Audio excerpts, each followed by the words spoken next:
Good afternoon to all of you. Welcome to class 11th.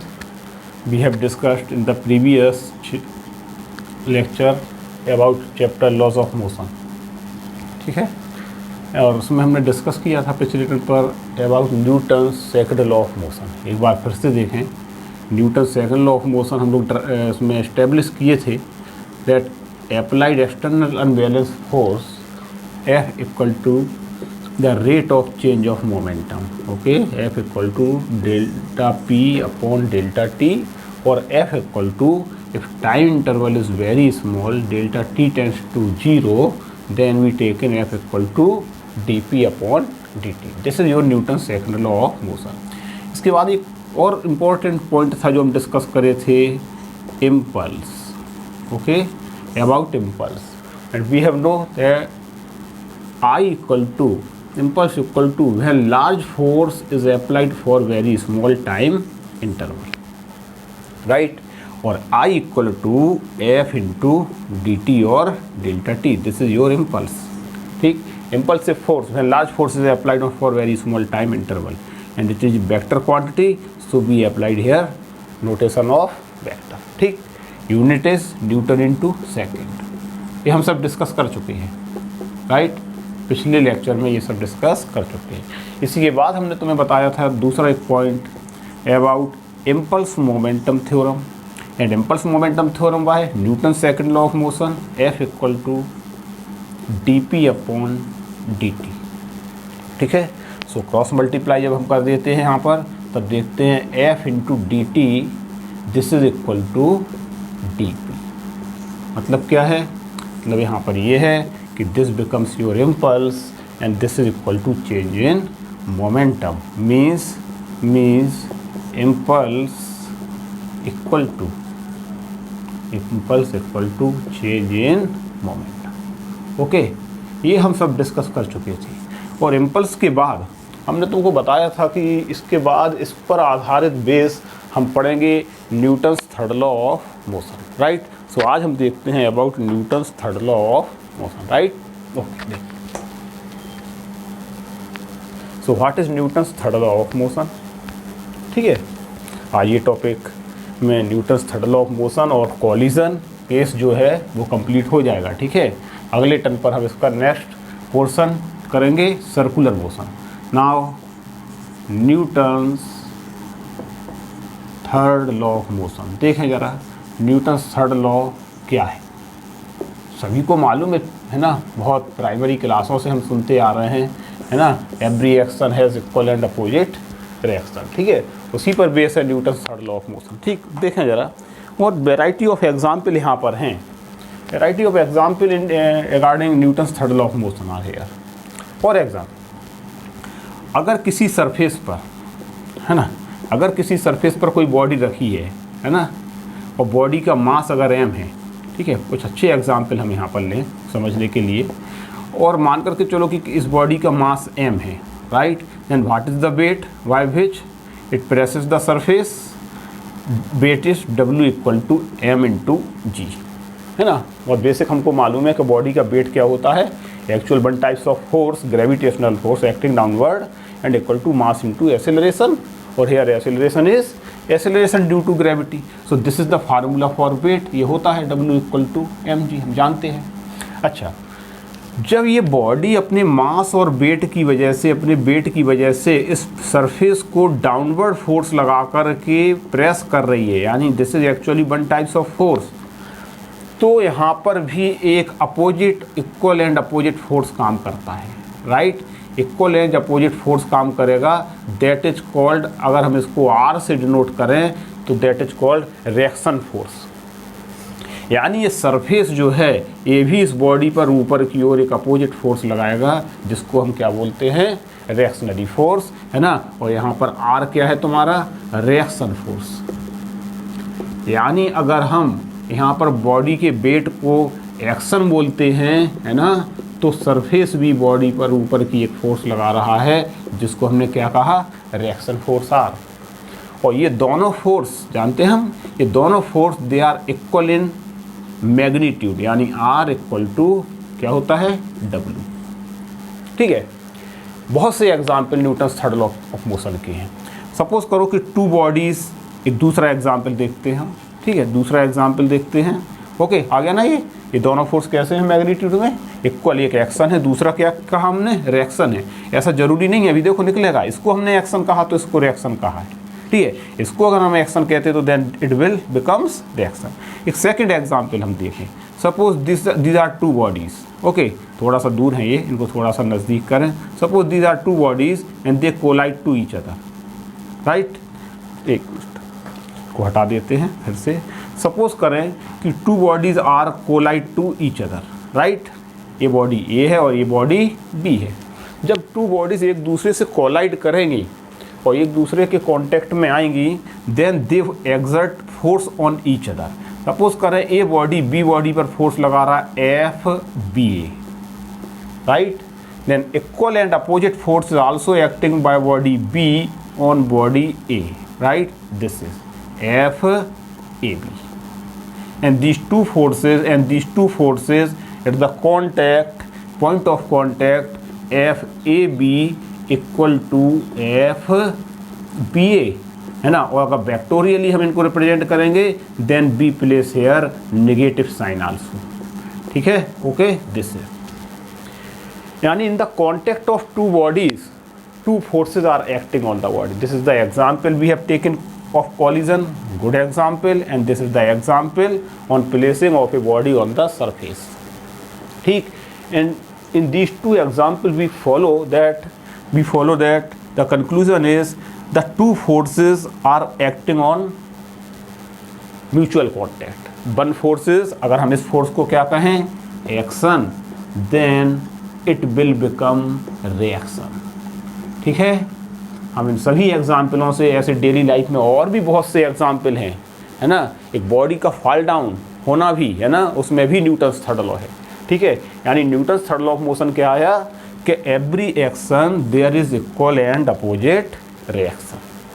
यानी किसी भी घटना में अगर एक्शन होता है तो उसका रिएक्शन भी होता है, जनरल भाषा में भी हम लोग ये कहते हैं, है ना। और action and reaction are acting in opposite direction, okay.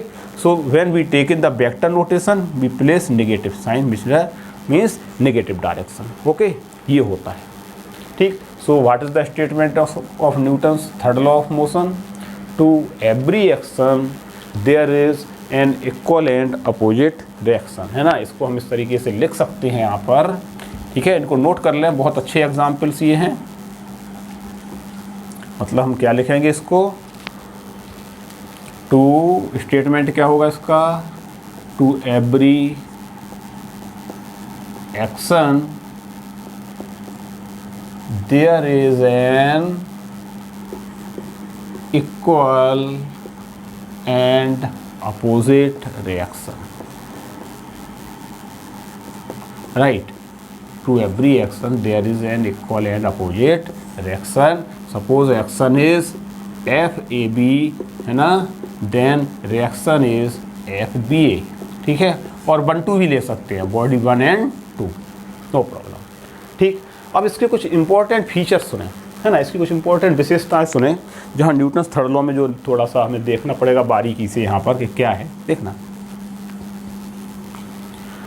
जैसे कि अभी हमने देखा कि about Newton's third law of motion, action and reaction, लेकिन हम ये नहीं कह सकते हैं कि कौन सा फोर्स एक्शन है और कौन सा फोर्स रिएक्शन है। हाँ, if one force is action, अगर कोई कहता है कि वन फोर्स इज रिएक्शन, है ना, वन फोर्स, कोई भी फोर्स एक है वो एक्शन है, then definitely second becomes reaction. But we can not measure और we can not say definitely that one particular force is action and other particular force is reaction.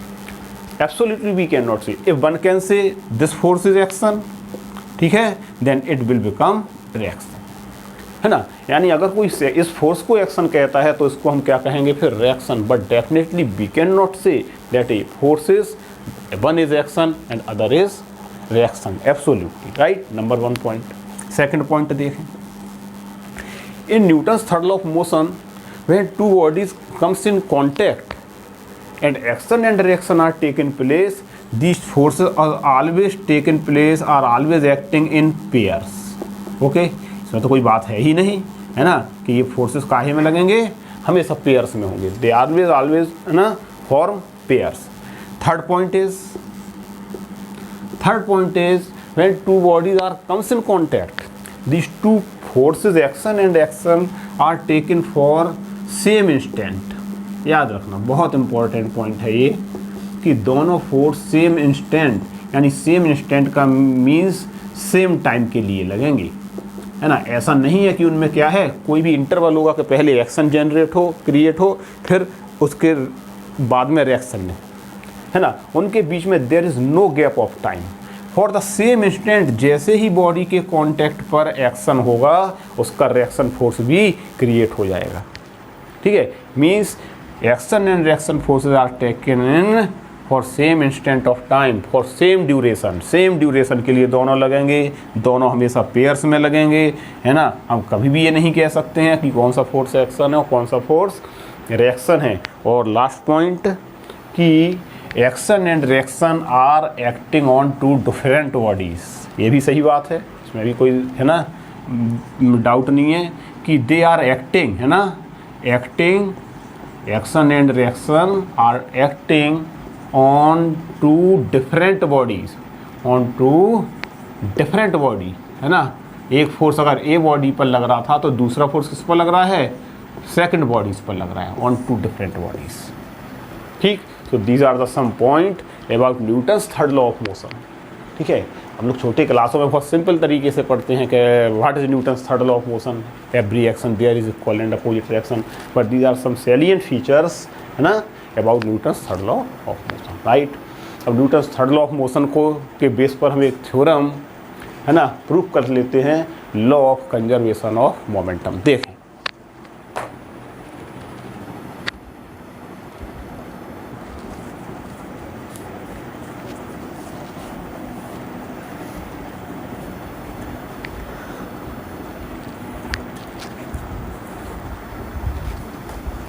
Okay, law of conservation of momentum हम proof करें, ठीक है।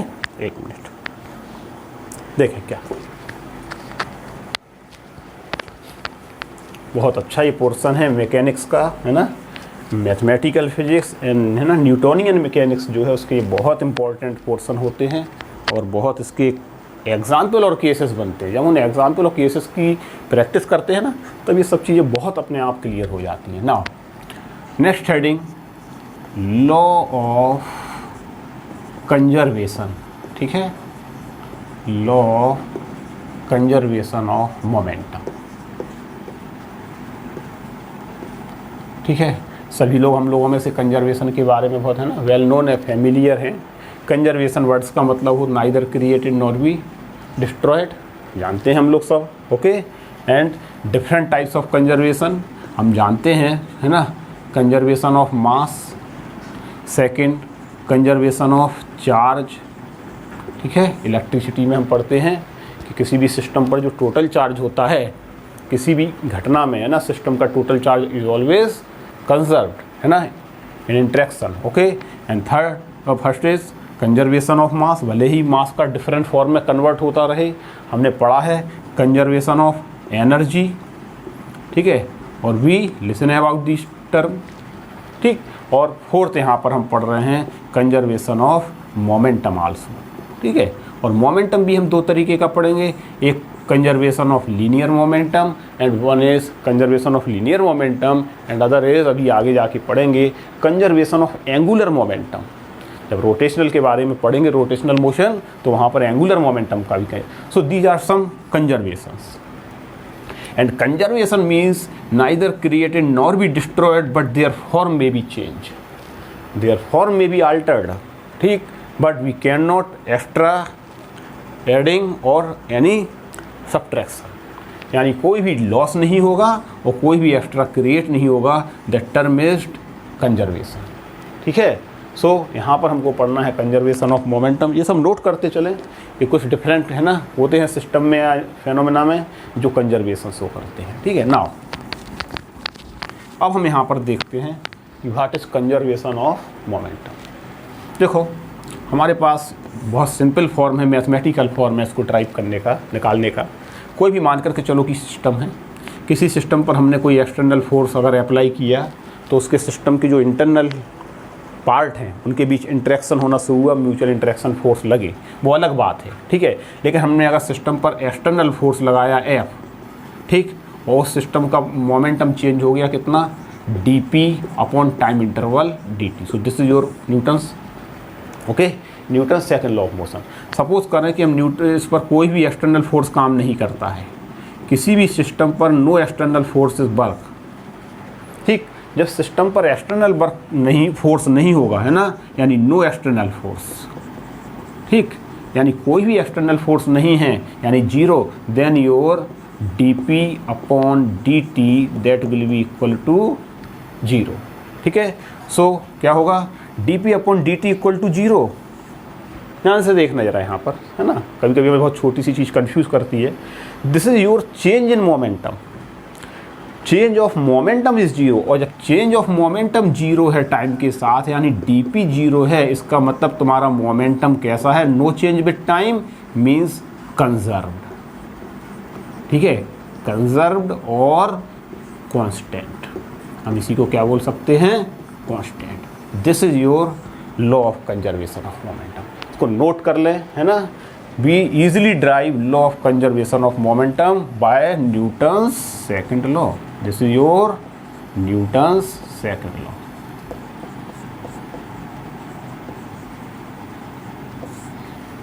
एक तो इसको कर लें सभी। सो इस तरीके से हमारा मोमेंटम क्या निकल आता है, कंजर्व। ये है थ्योरम, राइट। नाउ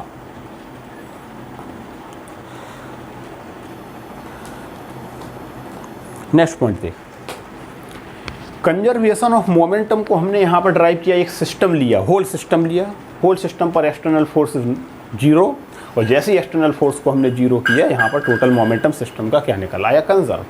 लेकिन हो सकता है कि किसी सिस्टम में कई इंटरेक्टिंग पार्टिकल्स हो, है ना, जिनके इंडिविजुअल आपस में मोमेंटम, यहाँ भी ऐसा हो सकता है कि एक्सटर्नल फोर्स इज जीरो, लेकिन interacting particle of the system, their mutual interaction, due to their mutual interaction internal force is created and they will change, है ना।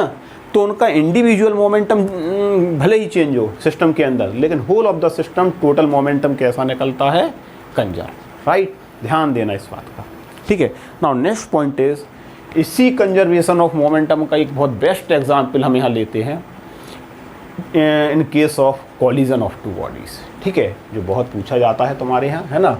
In case of collision of two bodies हैं, how we find the change in momentum और conservation of momentum. देखिए, तो next point लिखें, conservation of momentum in case of collision, ठीक है।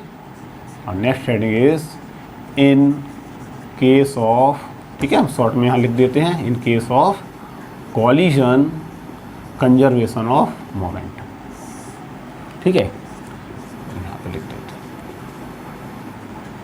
Now we see, है ना, let us see what is the conservation of moment.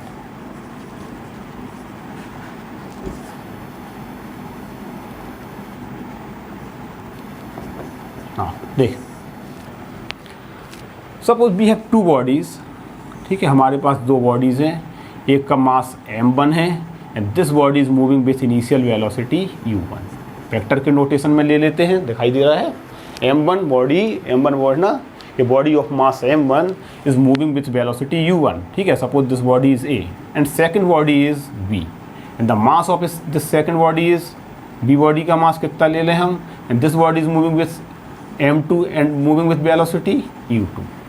बताएं जरा, इसका मोमेंटम क्या होगा, m1 u1, ठीक है, इसका मोमेंटम क्या होगा, m2 and u2, right, no problem, they are moving in one dimensional, ठीक है। और यहाँ पर हम एक केस मेंशन कर दें कि u1 is greater than u2, ठीक है, u2 is less than u1, u1 is greater than u2। कोई भी किसी एक बॉडी की स्पीड क्या है, ज़्यादा है, and they are moving in one dimensional. थोड़ा सा यहाँ पर मार्क करने की बात है कि वो एक डायमेंशन के अलॉन्ग मूव कर रही है, वन स्ट्रेट लाइन, राइट। देखना जरा यहाँ पर, they are moving in a straight line. Now after some time they collide to each other, right. वो आपस में एक दूसरे से क्या करेंगी, कोलाइड, और जब कोलाइड करेगी तो ये बॉडी जो बी बॉडी है, ए बॉडी बी बॉडी पर और बी बॉडी ए बॉडी पर क्या है, इक्वल फोर्सेज अप्लाई करेंगे, एफ बी ए, तो ये भी बॉडी इस पर अप्लाई करेगा क्या, opposite force F A B, right. This is during collision, this is the situation during collision, right, and this is before collision, and these two forces are acting, अभी हमने Newton's third law में पढ़ा है कि these forces are acting for same time interval delta t, and after collision they become separate, but separation में उनका velocity क्या हो जाएगा, change. Now the velocity of first body becomes v1 and the velocity of second body of mass m2 becomes v2. All right, this is body A and this is body B, right? So this is during collision and this is before collision. इस momentum को ले ले रहे हैं हम P1, इसे ले लेते हैं before collision P2, and this is after collision. इस momentum become M1 B1 and its momentum becomes M2 B2.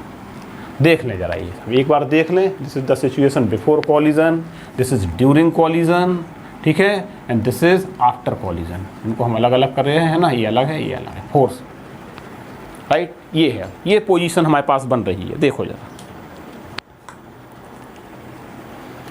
अब हमको इस सिचुएशन में लगाना है कंजर्वेशन ऑफ मोमेंटम, ठीक है। देखो, this is the situation, two bodies के momentum different before collision, after collision. इसका momentum before collision m2 u2, after collision becomes m2 v2। Individual momentum will change, before and after collision individual momentum will change. ये remark करने वाली बात है, ध्यान देना जरा। Now this is the position during collision they exert force. Now what is the force acting on B body by body A, this is the force, and this force is equal to yes change in rate of change of momentum. और इस body का momentum कितना change हुआ है, ये B body का, this is the force acting on body B, और B body का मोमेंटम अगर हम ये P1 और P2 लिए हैं, हम इनको ले लेते हैं P1 डैश, ओके, और इसे ले लेते हैं P2 डैश।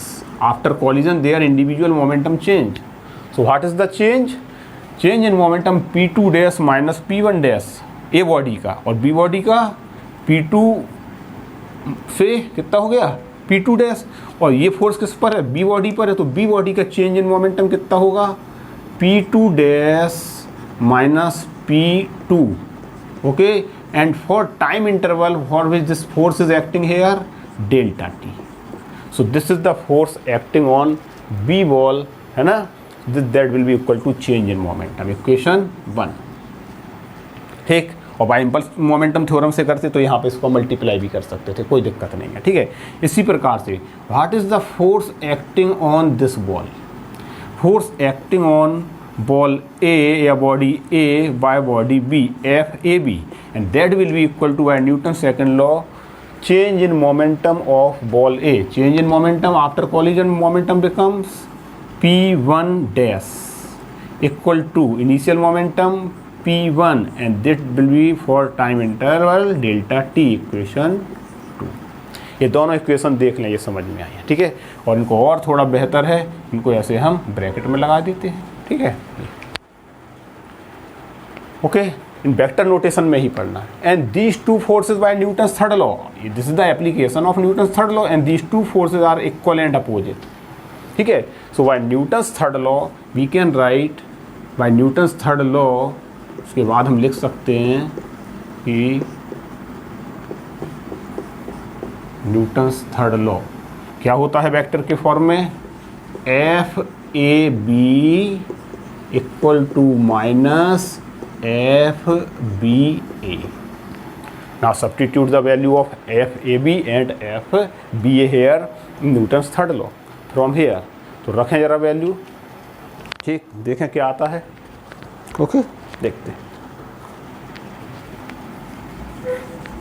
ठीक है। इसको एक इक्वेशनों को हटा देते हैं हम यहाँ पर, ठीक है। यहाँ पे देख, हाँ, P F A B means P1 dash यहाँ पे लिख देते हैं, ठीक है, P1 dash minus P1, upon delta T equal to minus, ये माइनस साइन और यहाँ पर ब्रैकेट लगा दें फिर से, है ना, क्या होगा F B A P two dash minus P two and divided by delta T, and delta T से डेल्टा टी कैंसिल।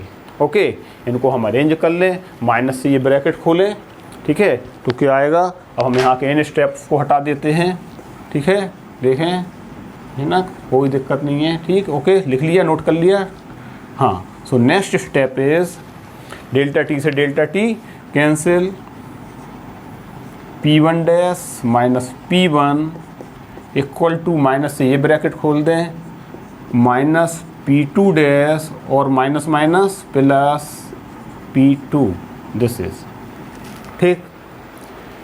P1 और P2 देखो, ये P1 है यहाँ पर, इसको हम इधर ले जाएं और ये नेगेटिव का इधर ले आएँ, तो इसको उधर ले जाएं, इसको यहाँ लाएं, तो क्या आएगा तुम्हारा P1 डैश प्लस ये इधर ले आओ P2 डैश इक्वल टू, इस P1 को यहाँ ले जाएं तो P1 प्लस P2, ठीक। इसको ध्यान से ज़रा देखो, इस रिलेशन को ध्यान से ज़रा देखें, क्या है ये, देखो दिखाई दे रहा ना, P1 plus P2 and this is the total momentum before collision, and after collision P1 dash plus P2 dash and this is the total momentum after collision. बस यही तो हमको प्रूफ करना है, this is your total momentum before collision equal to this is your total momentum after collision. और चाहे तो इनकी वैल्यू को सब्स्टिट्यूट कर दें, यानी क्या आएगा तुम्हारा m1 v1 plus m2 v2 and this will be equal to m1 u1 plus m2 and u2, ठीक है। इसको यहाँ से हटा देते हैं, अब इसकी कोई ज़रूरत नहीं है अब, ठीक है, हाँ। So this is your formula, ठीक है, m1 v1 plus m2 v2 equal to m1 u1 plus m2 and u2, this is formula 1, है ना, and very important formula. And this is law of conservation of momentum, यानी this quantity becomes total momentum before collision, this quantity becomes total momentum after collision। इसका मतलब this proof, ये लिख सकते हैं हम, total momentum before collision, okay, equal to total momentum, ठीक, after collision. बहुत इम्पॉर्टेंट, ये कॉलिजन के केस में law of conservation of momentum हम जो प्रूव करते हैं, this is the best example of based on Newton's third law of motion. और बहुत से न्यूमेरिकल्स और बहुत से इसके एप्लीकेशन क्वेश्चन अंडरस्टैंडिंग तुम्हारे एनसीईआरटी के बुक्स में हैं, जो पेपरों में आती हैं, right. And this in vector form, all the velocities vector are in same direction, one directional, याद रखना, हमने सभी वन डायरेक्शनल लिए हैं, हमने कोई भी इंक्लाइनेशन एंगल नहीं लिया। आता है एक केस होता है कि अगर किसी एंगल पर है तो हम कैसे कंजर्वेशन ऑफ मोमेंटम ये अप्लाई करेंगे, अभी हम तुमको बता रहे हैं, एक मिनट बाद, ठीक है। जरा इसको पहले नोट करो इसको, ठीक, देखते हैं अगला चीज।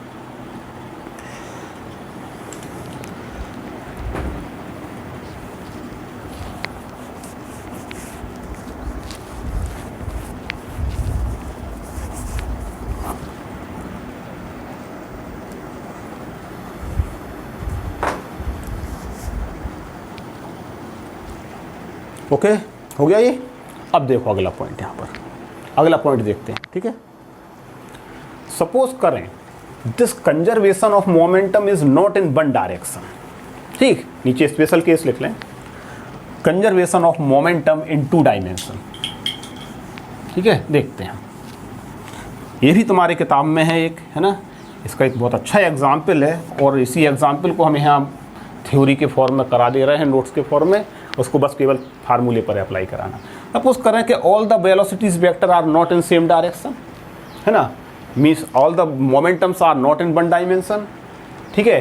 व्हाट हो सकता है कि जैसे हमारे पास ये कोई वॉल है ना, कोई दीवार है या कोई सरफेस है वर्टिकल, इस पर किसी बॉल को, क्रिकेट की एक कोई बॉल हो m मास का या m1 मास का, कोई भी हो, इसको हमने किसी एंगल पर इसको स्ट्राइक कराया, और स्ट्राइक कराने की यहाँ से ये स्ट्राइक करेगा और रिबाउंड होकर के कम बैक, ओके। अब वो कहता है कि मोमेंटम बॉडी का निकालो, ठीक है, ऐसा एक केस है। यानी इस बॉल का मास m सेम है, जिस वेलोसिटी से बॉल स्ट्राइक कर रहा है रिबाउंड होकर के बॉल से उसी वेलोसिटी से कम बैक, ठीक है, ओके। अब वो कहता है कि यहाँ पे चेंज इन मोमेंटम निकालें, ठीक है, देखें सॉरी ओके, देखें जरा क्या होगा। This is before collision, what is the momentum, momentum mu, after collision momentum is also mu, ठीक है, स्ट्राइकिंग में। और सपोज करें कि यहाँ पर कोई एंगल है जिस पर बॉडी स्ट्राइक करती है, हो सकता है बाइसेक्ट भी हो एंगल, इक्वली डिवाइड भी हो, और हो सकता है अलग अलग एंगल पर भी डिवाइड हो। सपोज करें कि ये मान के चलो कि थीटा एंगल पर ये जो बॉडी है वो स्ट्राइक किया है, तो बाइसेक्ट करके कंपोनेंट हम यहाँ पर निकालेंगे। ये पूरा एंगल तो कुछ होगा ही, इक्वली डिवाइड होगा, ठीक है, हम इक्वली डिवाइड कर लेते हैं। फिर सपोज करें जैसे 45 है टोटल, तो कितना होगा, है ना 22.5, है ना 22.5 डिग्री, 60 डिग्री टोटल एंगल पर रिबाउंड होकर के वापस जाए, तो इक्वली बाइसेक्ट करने पर कितना होगा, ये 30 डिग्री और 30 डिग्री। यहाँ पर जरा ये का मोमेंटम बताओ, बिफोर कॉलिजन मोमेंटम क्या होगा, mu। अब यहाँ पर ये जो मोमेंटम है बिफोर कॉलिजन, ये है तुम्हारा 2 डायमेंशन। बिफोर कॉलिजन पहले देखें, बिफोर कॉलिजन मोमेंटम कितना है, mu। आफ्टर कॉलिजन भी मोमेंटम क्या है, without change in velocity it rebound back, after collision again momentum is mu, ठीक है। तो इसके इस मोमेंटम के before collision along x direction, इसके हमको 2 कंपोनेंट इस मोमेंटम के करना पड़ेंगे, एक होगा एलोंग x डायरेक्शन और एक एलोंग y डायरेक्शन, सरफेस के एक परपेंडिकुलर और एक सरफेस के एलोंग, ठीक। और इस मोमेंटम का mu मोमेंटम का बिफोर कॉलिजन ये कंपोनेंट क्या होगा तुम्हारा, mu cos theta base upon hypotenuse, theta ऊपर से ले रहे हैं हम ये, और ये कंपोनेंट क्या होगा, mu sin theta, right. After collision जब बॉडी रिबाउंड होकर के वापस गया, ठीक है, विदाउट चेंज इन वेलोसिटी, तो भी इसका मोमेंटम कितना है, mu, और ये थीटा एंगल बना रहा, तो इसका भी ये कंपोनेंट x डायरेक्शन में क्या होगा, mu cos थीटा, और परपेंडिकुलर कंपोनेंट यहाँ पर आएगा क्या, mu एंड sin थीटा, बोलो राइट। अब हमें यहाँ से डायग्राम से ये क्लियर बिल्कुल दिखाई दे रहा है यहाँ पर कि along x direction total momentum क्या होगा, बताओ। यानी यहाँ पर इस प्रकार से, since momentum is vector quantity, यानी यहाँ पर जब मोमेंटम किसी एंगल पर इंक्लाइंड है तो हमें उसका x कंपोनेंट और एक y कंपोनेंट फाइंड आउट करना पड़ेगा, एक बिफोर कॉलिजन सिचुएशन और एक आफ्टर कॉलिजन सिचुएशन। और आप है ना s डायरेक्शन में टोटल मोमेंटम का क्या होगा change, mu cos theta and mu cos theta are in same direction, so total momentum along x direction is 2mu cos theta, ये आएगा, ठीक। और y डायरेक्शन में कंपोनेंट क्या होगा, y डायरेक्शन में कंपोनेंट चूंकि कितना होगा total, mu sin theta and mu sin theta, but this 2 component are equal and opposite, so y direction में टोटल मोमेंटम आएगा तुम्हारा, ठीक है, total momentum along y direction mu sin theta and minus opposite and equal and opposite mu sin theta and both are equal and opposite, so this is your 0, ठीक। So total momentum is this, ठीक, along px direction, इसको px ले लें हम, और py क्या आ गया तुम्हारा 0, ठीक है। This is very important example when change in momentum is taken place, ठीक है, इन 2 डायमेंशन लाइक दिस, ठीक। इस तरीके से क्वेश्चन तुम्हें पेपर में मिलेंगे और आते भी हैं। हमने इसको इसीलिए थ्योरी के फॉर्म में कराया है, तुम इसको अपनी नोट्स में इसको नोट कर लें, लेकिन समझ जरूर लें कंपोनेंट का रिजोल्यूशन, ठीक है। फिर हमें अप्लाई करा देते हैं डिफरेंट सिचुएशंस में, right. This is the whole topic of based on Newton's third law of motion and conservation of momentum. अब अगले टर्न पर हम इसी चैप्टर में एक और अगला पॉइंट है, फिर से एक बार हम थ्योरी शुरू करेंगे सर्कुलर मोशन, ठीक है, और centripetal force, right. Thank you.